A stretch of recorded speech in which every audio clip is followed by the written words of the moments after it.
Bismillahirrahmanirrahim. Rabbi shrah li sadri wa yassir li amri wahlul 'uqdatan min lisani yafqahu qawli.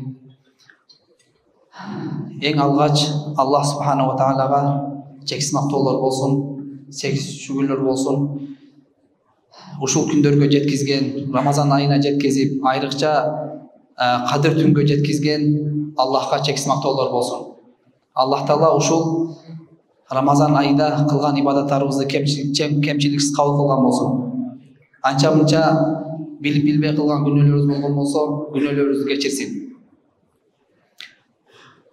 Андан кийин пайгамбарлардын мырзасы болгон, пайгамбарлардын эң акыркысы болгон Мухаммад саллаллаху алейхи ва салламга чексиз салаваттар болсун. Урматтуу бир туугандар, биринчиден кадыр түн жөнүндө кыскача маалымат берип кетсем, анткени биз азыр балким кадыр түн кечесинде отурушубуз мүмкүн. Аллах Таала бүгүнкү кылган ибадаттарыбызды кабыл кылган болсун.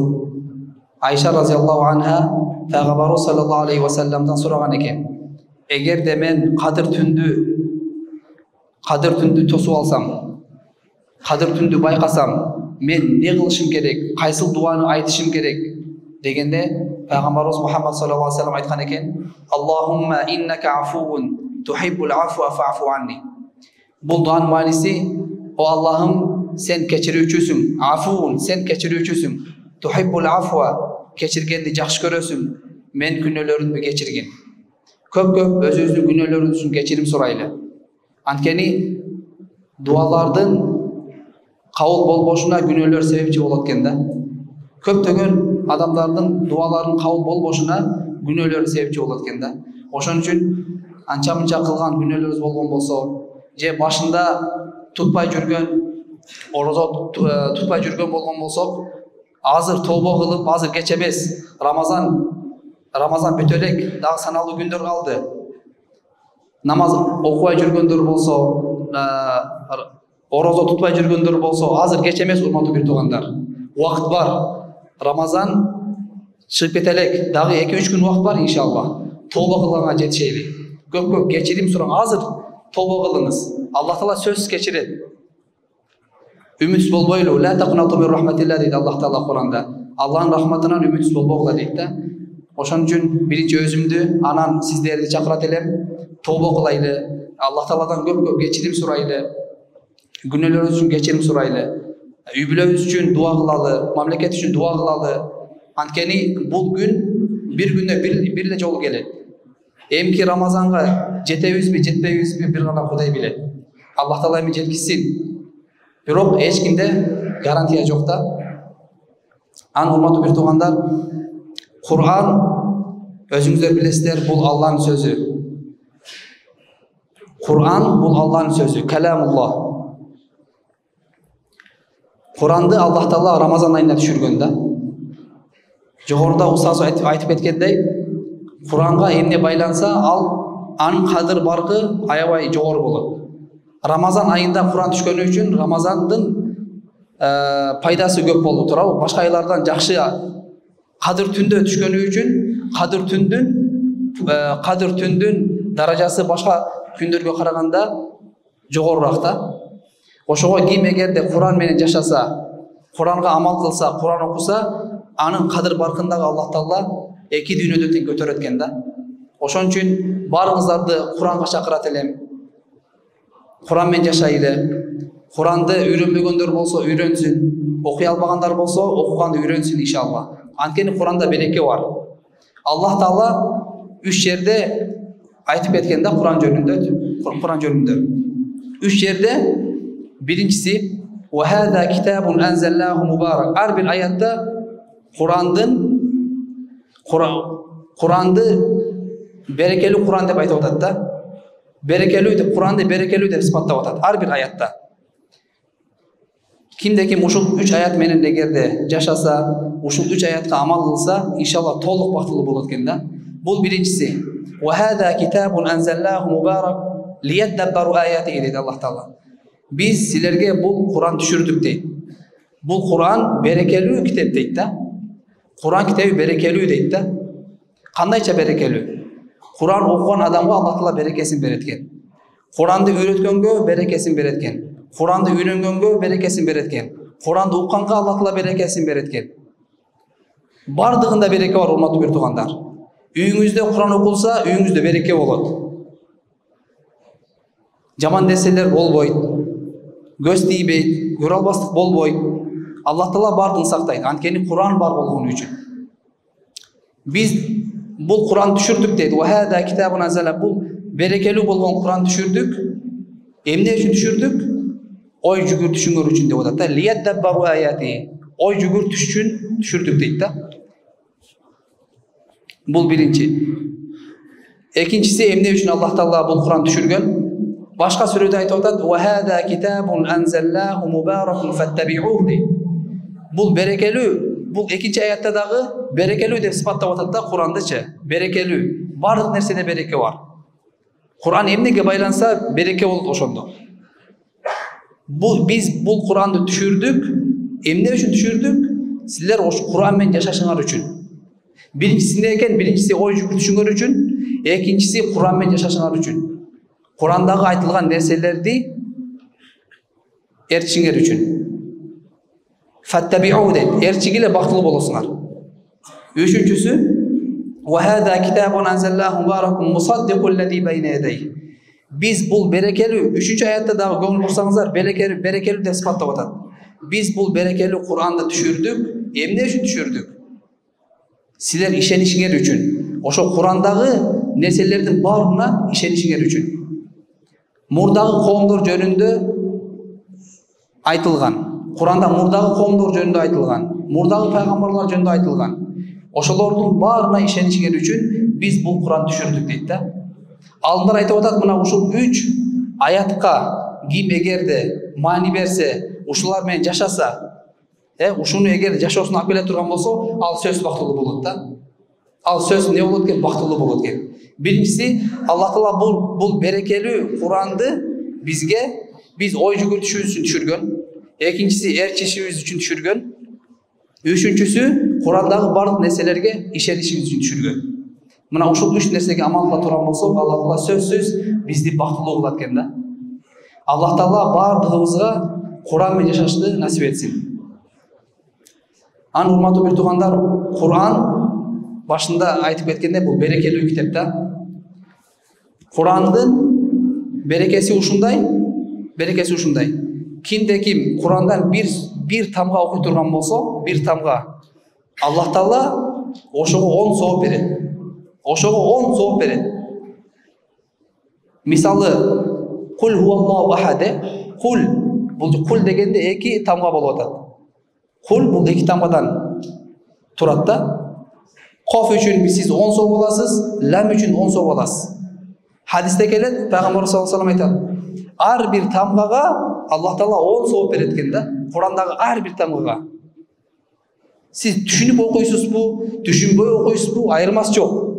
Allah üçün Kur'an'da okusanız ele, ar bir okugan tamgağınız üçün siz 10 sowap alasız da.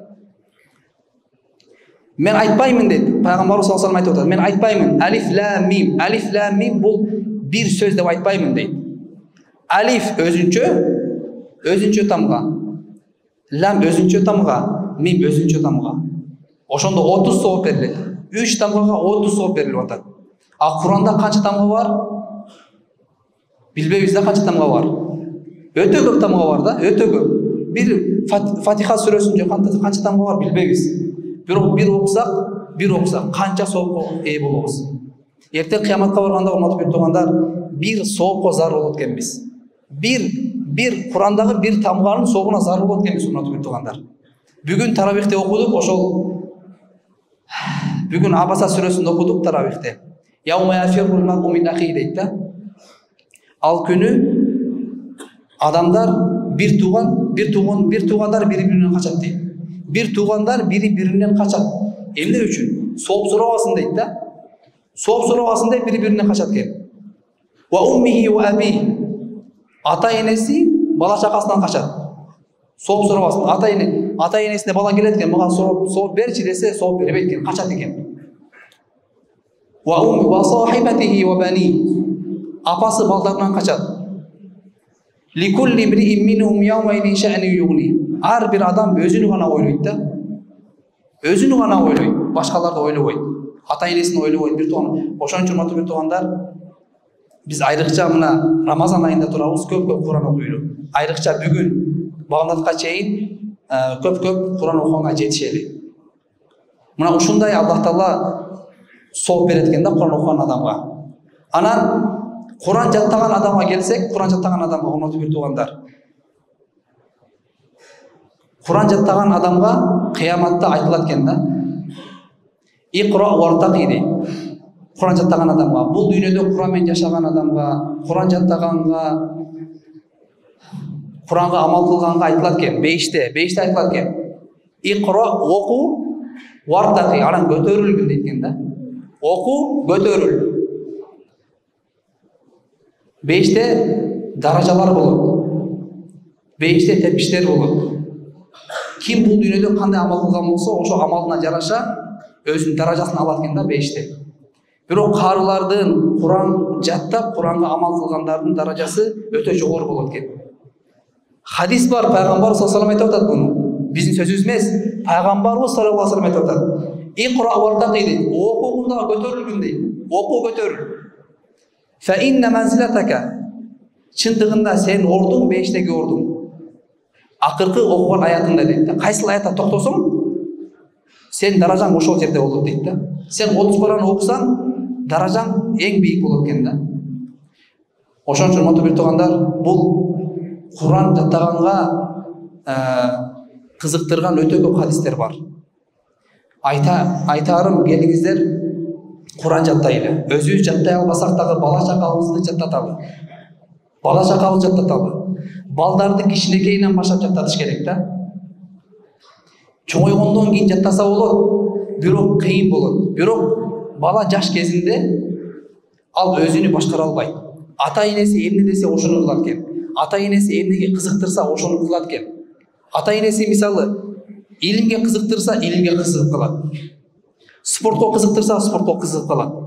Балдарыбызды, кыздарыбызды жаштайынан баштап жакшы нерселерге, илимге, Куранга, билимге кызыктыралы. Бул биздин башыбыздан деле өттү да, урматтуу бир туугандар. Мисалы биздин ата энебиз жашыбызда дайыма мечитке алып барчу эле. Жаш балдарды мечитке көбүрөөк алып келиш керек. Мечитти сүйдүрүш керек. Куранды аларга сүйдүрүш керек. Куранды аларга сүйдүрүп жаттатыш керек экен да. Мына алхамдулилlah, урматтуу бир туугандар, бала чоңойгондон кийин, 9 класс бүткөндөн кийин, 11 классты бүткөндөн кийин Куран жаттаса болот. Бирок ал убакта эгерде ал Куранга кызыкпаган болсо, Куран жаттай албайт. Куран жаттай албайт. А эгерде кичинекейинде Куранга кызыкпаса дагы, бирок сиз жакшы сөздөрдүн айтып, мотивация берип, Куран окусаң, эртең ата энеңди сен бешке киргизесиң. Ата энеңе кыяматта күндүн нурунан дагы нурдуу болгон тажы кийгизесиң деп. Ушундай сөздөр менен эгер мотивация берсе, бала кантип кызыкпасын? Бала кызыгат. Жаштайынан эгерде биз кызыктырсак балдарды, алар сөз жакшы жаттайт да. 9 классы бүткүчө же ошо мектеп убагында эле Куранды жаттап койсо болот. Анткени жаш балдардын зейни таза болот, мээси таза болот, акылы таза болот. Дагы башка бир хадисте пайгамбар саллаллаху алейхи ва саллям айтат: "Хайрукум ман тааллама ал-Кур'ана ва аллама." Силердин эң жакшыңар Куранды үйрөнүп, жана аны башкаларга үйрөткөндөр дейт да. Жана аны башкаларга үйрөткөндөр. Карыларды ушун испаттап атат да. Азыр бизде алхамдулилlah мечиттер көп, медреселер бар, Кудайга шүгүр. Аз жаш балдарды көбүрөөк урматтуу бир туугандар мечиттерге алып келели. Мечиттерде Кудайга шүгүр имамдар бар. Имамдар жок болсо, имамдардын жардамчылары бар, зам имамдар бар. Алар дайыма ушул мечиттерде жүрүшөт да. Дайыма мечиттерде жүрүшөт. Мага көп жазышат. Менден көп адам ушул суроону берет да. Кандай балдарды жаттатсак болот дейт. Каяка апарып жаттатсак болот деген суроону көп беришет. Аз ушул суроого жооп берейин иншалла. Жана айткандай азыр бизде мечиттер көп, имамдар көп, Кудайга шүгүр. Азыр мечиттерде имамдарыбыз жок болсо дагы имамдарыбыздын жардамчылары бар, за имамдар бар. Ошолорго келип, ошолор менен сүйлөшүп балдарыңыздарды тапшырсаңыздар болот да. 1 саат, 2 саатка тапшырсаңыздар болот. Ошолордун алдында жаттасын. Ошолордун алдында жаттасын Куранды. Акырындык менен жаттасын. Күнүгө жаттасын. 1 саат, 2 саат. Көп эмес. Көрөсүз иншалла 2 жыл, 3 жылдан кийин сиздин балаңыз кары болуп чыгат иншалла. Анткени элибизде ушундай бир макал бар го. Атыңды ташка жазсаң өчпөйт, жамыр болсо дагы, кар жаса дагы өчпөйт го. Эгерде кумга жазсаң, же лайга жазсаң, жамыр болсо же бир сел болсо өчүп кетет ал. Куран жатташ деле ушундай да. Жаштыгыңда илим алыш деле ушул сыяктуу экен. Эгерде жаштыгыңда илим алсаң, Куран жаттасаң, ал өмүр бою сакталат экен. Сиз аны, сиздин балаңыз аны өмүр бою аны унутпайт. Өмүр бою унутпайт. Эмне үчүн балдарга биз Куран жаттаталы дейбиз. Эгерде бала Куран жаттаса, ал дайыма туура жолдо болот да иншалла. 90-95% дайыма туура жолдо болот. Туура эмес жолго кетпейт. Сиз ага кыжат болбойсуз. Чет өлкөдө жүрсө дагы балам не кылды экен, кыжат болбойсуз. Анткени билесиз, сиз аны уже Куран менен тарбиялап койгонсуз. Анын жүрөгүндө иман бар, анын жүрөгүндө Куран бар. Ал иншалла бир жаман жерге бара турган болсо Куранды эстейт да. Же Куранга эстетет. Сен каяка баратасың? Күнөө иш кылба, сенде Куран бар, сен мээңде Куран бар, сен көкүрөгүңдө Куран бар, жүрөгүңдө Куран бар. Ушул нерсе тосуп турат экен, урматтуу бир туугандар. Куран жаттаталы, Куран өзү иншалла ошо балаңызды бар нерседен тосот. Өтө пайдасы көп да, урматтуу бир туугандар. Куранды жаттатса, кыяматта дейт, кыяматта ата энесине тажы кийгизет да. Ата энесине тажы кийгизет экен. Куран жаттаган адамдын кабырында, Куран жаттаган адам кабырга киргенде бир адам келет экен. Албетте бул Куран жаттап ага амал кылгандар үчүн да. Ага амал кылгандар үчүн. Кабырда жатса, Куран жаттаган хафиз бала кабырда жатса, бир адам келет экен, ушундай нурдуу бетинен, жүзүнөн нур чачыраган ушундай бир адам келет экен да, алдыгач. Келет экен дагы денесинен жакшы жыттар чыккан ушундай бир адам келет экен. Анан жана кабырда жаткан адам, хафиз адам сурайт экен, сен кимсиң десе, мен сенин Кураныңмын дейт экен да. Мен сенин жаттаган Кураныңмын, жакшы амалдарыңмын. Мен сени менен кыяматка чейин шерик болом дейт экен да. Аны көргөн адам өтө сүйүнөт экен. Аллахым бардыгыбызга ушундай даражаларды насип этсин. Куран менен жашашка насип этсин. Бардыгыбызга Куран менен амал кылышты насип этсин, урматтуу бир туугандар. Аны урматтуу бир туугандар,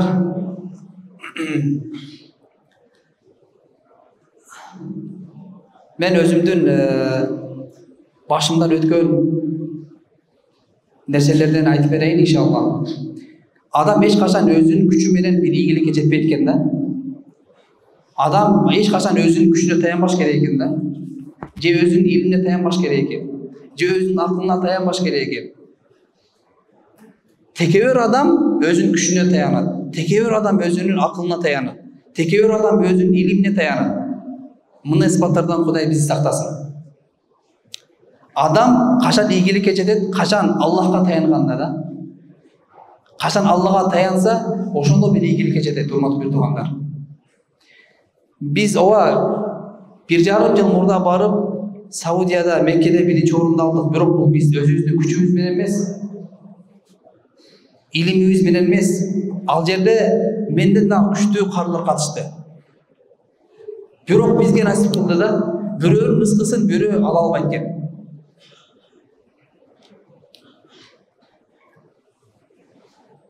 Урматтуу бир туугандар, адам Аллахка тоокел кылыш керек. Аллахка таяныш керек, урматтуу бир туугандар. Сабырдуулук менен, ыйман менен, Аллахка таянуу менен анын ийгиликке жетет да. Биз ага даярданганбыз, бирок көп дуа кылат элек. Ата энемизден көп дуа алат элек да. ата энебизден көп дуа элек. Анан анча мынча кайрымдуулук иштерди да кылып жүрүш керек экен. Садака берип жүрүш керек. Өтө салам болбош керек экен.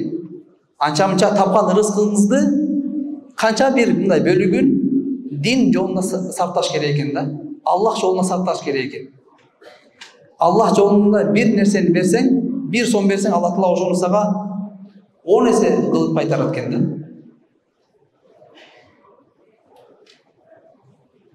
Ошон үчүн урматтуу бир туугандар, Аллах Таала кимде кандай максаты болгон болсо, ошо максатына жеткизсин. Ушул кадыр түндө кимде кандай проблемасы болгон болсо, Аллах Таала проблемасын жеңилдетсин, проблемасын чечсин. Кимде кандайдыр бир үй бүлөсүндө улуш, талаш, жаңжал болуп турган болсо, Аллах Таала ошол проблемаларын жеңил кылсын, урматтуу бир туугандар. Иншалла мен азыр сиздердин алдыңыздарда туруп бир аз сүрдөнүп атам. Анан устазыбыз Ильястанла комустан туруп бир сүйлөп бербейсиз деп суранды. Даярданбастан туруп сүйлөп атам. Ошого тура түшүнөсүздөр иншалла. Азыр сөздөрүм бүтүп атат да. Иншалла. Тура түшүнөсүздөр иншалла. Ошо дуа кылыңыздар, биз азыр ошо илим жолундабыз. Эми илим алалы деп Мадина шаарына бардык. Азыр биринчи курспуз. Биринчи курста окуйм Мадина шаарында. Ошо дуа кылып туруңуздар. Жамгыр менен жер көгөрөт дейт.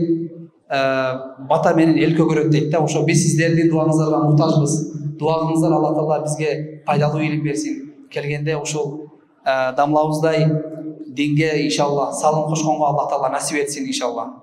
Ассаламу алейкум ва рахматуллахи ва баракатух.